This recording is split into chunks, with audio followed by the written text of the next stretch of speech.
ये कहानी एक भयानक जंगल की है जो मैंने उनके घर वालों से सुनी है, जिसके साथ यह घटना हुई है। माधोपुर से लेकर श्योपुर तक फैले इस जंगल में न जाने कितने भयानक जानवर और भूत आत्माएं रहती हैं। इस बार मैं श्योपुर रक्षाबंधन पर दीदी का यहाँ पर गया था। वहाँ के लोग उस जंगल के बारे में बताते रहते हैं कि इस जंगल में आत्माएं भूत प्रेत रहते हैं। तो मुझे तो वैसे भी भूत प्रेतों पर विश्वास है, शायद आप लोगों को भी हो। तो मैं 15 अगस्त को अपने जीजा जी के कॉलेज गया था। वहाँ के लोग उन्हें आचार्य जी कहते थे। 15 अगस्त का प्रोग्राम खत्म होते ही हम लोग जाने ही वाले थे कि वहाँ के पड़ोसी ने उन्हें घर पर चाय पीने को बुलाया। तब हम लोग उनके घर चाय पीने गए, ऐसे ही बातें हो रही थी। तब उन्होंने अपनी आप बीती कहानी बताई कि अभी कुछ दिनों पहले मेरे बेटे राजीव के साथ ऐसी घटना घटी है कि आपको क्या बताएं। राजीव के पिताजी ने बताया कि एक दिन मेरी तबीयत खराब हो गई थी। तब मैंने राजीव को जंगल से बकरियों के लिए चारा लाने के लिए भेज दिया था।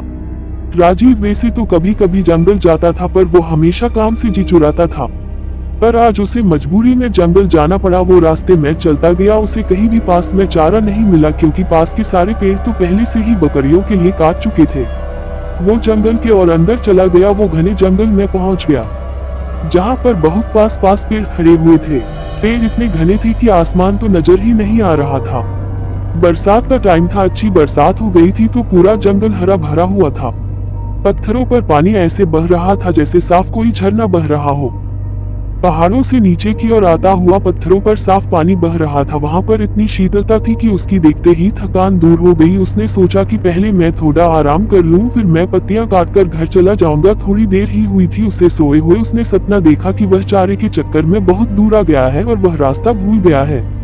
उसने सपने में देखा कि उसके सामने कोई खड़ा है। उसकी शक्ल देखते ही उसकी आंखें खुल गई और वह डर गया। अब उसे और ज्यादा डर लगने लगा। अब चारा तो काट रहा था, पर वह सपने की बात याद करके बहुत घबराया हुआ था। उधर सूरज भी ढलने वाला था। उसके हाथ दूर दूर तक किसी की भी आवाज सुनाई नहीं दे रही थी। वह जल्दी जल्दी पत्तियां काट ही रहा था कि उसे आपस में बातें करते हुए एक आवाज सुनाई दी। उसने सोचा कोई आदमी होगा तो मैं उसी के साथ घर चला जाऊंगा। उसने जल्दी से पत्तियां बांधी और वह आवाज आ रही थी उधर की ओर चल दिया पास, पर उसने ये ध्यान नहीं किया कि वो आया किधर से है और किधर जा रहा है। वह उल्टा जंगल में घुसता चला गया। आवाज और साफ सुनाई देने लगी तो वह और आगे बढ़ा। उसने देखा कि दो लोग आपस में बातें कर रहे हैं और उनकी पीठ दिखाई दे रही है। उसने उनके पास जाकर बोला, क्या तुम मुझे घर जाने का कोई छोटा रास्ता बता सकते हो? इतना उसने कहते ही वो दो लोग उसके सामने से ऐसे फुर हुए कि वहाँ कोई था भी या नहीं। उनके गायब होते ही उसके पसीने छूट गए और वह बेहोश हो गया। जब उसे होश आया तो वह क्या देखता है कि वो सपने वाला आदमी उसके सामने खड़ा है। बड़ी बड़ी लाल आंखें, दांत बाहर निकले हुए, ऊपर से नीचे तक इतना भयानक कि डर गया और पागल सा होकर भागने लगा। उसने देखा कि एक भालू उसकी ओर भागता हुआ आया और उसके ऊपर झपटा। उसे लगा कि अब नहीं बचने वाला। उसके तो होश ही उड़ गए। वह एकदम बैठ गया और वह भालू ऊपर से निकल के नीचे गिरते ही वह आदमी बन गया। उसके गाल पिचके हुए, हाथ टेढ़े और पैर उल्टे, ये लंबी दाढ़ी और दांत होठ कट कर बाहर निकले हुए। राजीव तो बस उसे देख रहा था, पर उसके होश ठिकाने नहीं थे। वह वहीं पर गिर पड़ा। इधर घर वालों को चिंता हो रही थी कि अंधेरा हो गया, राजीव अभी तक क्यों नहीं आया। उसके बड़े भाई ने कहा कि अभी आता ही होगा। सब लोग जब इंतजार करके थक चुके थे, रात के 10 बज चुके थे। अब उसके भाई को लगा शायद कुछ तो गड़बड़ है। कुछ लोगों ने कहा चलो ढूंढते हैं, क्या पता इतने बड़े जंगल में कहाँ क्या हो गया होगा। सब लोग लाठी भाले टार्च लेकर उसे ढूंढने निकल पड़े। उसका भाई अपाहिज था, वह एक पैर से चलता था, इसलिए उसके पिताजी ने कहा बेटा तू यही रह अपनी माँ और बहन के पास, हम लोग जाते हैं, कुछ खबर होगी तो हम बताएंगे। पूरी रात जंगल में ढूंढते हुए हो गई, पर उसका कुछ नहीं पता चला। जहाँ तक वो लोग जाते थे वहाँ तक सारा जंगल छान मारा, मगर राजीव का कोई पता नहीं। सब लोगों ने कहा कि अभी घने जंगल में जाना ठीक नहीं है, अभी सुबह होते ही चलेंगे। अभी 4 बजे है, अभी 1 घंटे में सुबह हो जाएगी। सब लोगों ने वहीं बैठकर सुबह का इंतजार करने लगे। थोड़ी देर बाद सुबह हो गई। सब लोगों ने कहा चलो अब चलते हैं। सब लोग चल दिया, आवाज लगते हुए राजीव राजीव। पर राजीव बेचारे की भूख प्यास के मारे वो हालत हो गई थी कि वह सुध बुध खो बैठा था।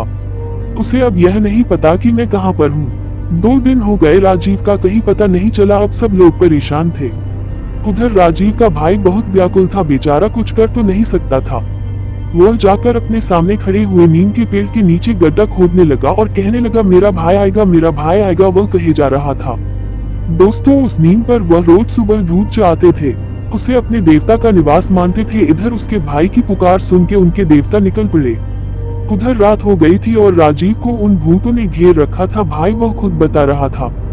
भाई क्या बताऊं, उस रात की बातें याद करके मैं अभी भी डर जाता हूँ। वहां पर इतने भूत एक साथ मैंने क्या किसी ने सपने में भी नहीं देखे होंगे। किसी की गर्दन अलग, कोई बिना आंख कान, कोई ढांचा मेरे चारों तरफ तांडव कर रहे थे। मैं कभी जिंदगी में सोच नहीं सकता कि ऐसा दिन भी आएगा। ऐसी तरह तरह की आवाजें निकाल रहे थे। सारा जंगल उनकी आवाज से गूंज रहा था। मुझे लग रहा था कि मैं अब बचने वाला नहीं हूँ। लगता है ये लोग मुझे मार डालेंगे। मैं तो इतना डरा हुआ था कि मैं रो रहा था कि अचानक घोड़े के पैरों की आवाज आई। सब लोग एकदम शांत हो गए। इन सब लोगों ने आस तोड़ दी कि अब हमें राजीव नहीं मिलेगा। सब लोग वापस आ गए। सारे घर में मातम सा छा गया। इधर किसी ने कहा कि किसी भगत को बुलाओ और पता कराओ कि वो अभी तक जिंदा है कि नहीं, वो लौट आएगा कि नहीं। एक आदमी वहां के भगत को बुलाने चला गया। उधर राजीव के देवता वहां पर पहुंचे, हाथ में तलवार, घोड़े पर सवार। उनको देखते ही सारे भूत भागने लगे। उन्होंने एक एक को पकड़ पकड़ के ऐसे मारा जैसे कोई हीरो फिल्म में एक योद्धा सबको काट देता है। जैसे ही उनकी तलवार उनकी गर्दन पर पड़ती वह मिट्टी में मिल जाती। ये सब राजीव अपनी आंखों से देख रहा था।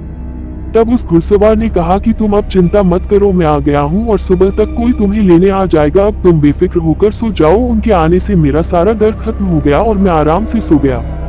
इधर भगत जी आए। उन्होंने अपना ध्यान लगाकर देखा और कहा कि तुम्हारा लड़का सही सलामत है और कल आ जाएगा। तुम्हें चिंता करने की कोई जरूरत नहीं है। वहाँ पर तुम्हारे देवता पहले ही वहाँ पहुँच चुके हैं और राजीव का भाई अभी वहीं पर बैठा है और कहे जा रहा है मेरा भाई आएगा।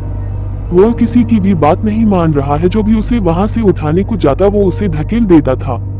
सुबह उसकी आंख खुली तो वहां पर एक आदमी ने उसे पूछा कि तुम कहां से आए हो और कहां जाना है, मैं तुम्हें तुम्हारे घर पहुंचा देता हूं। और वह अपनी साइकिल पर बिठाकर उसे उसके घर छोड़ दिया। घर वालों को देखकर वो ऐसा रोया कि वह बेहोश हो गया। 3 दिन का भूखा प्यासा कमजोर हो गया था।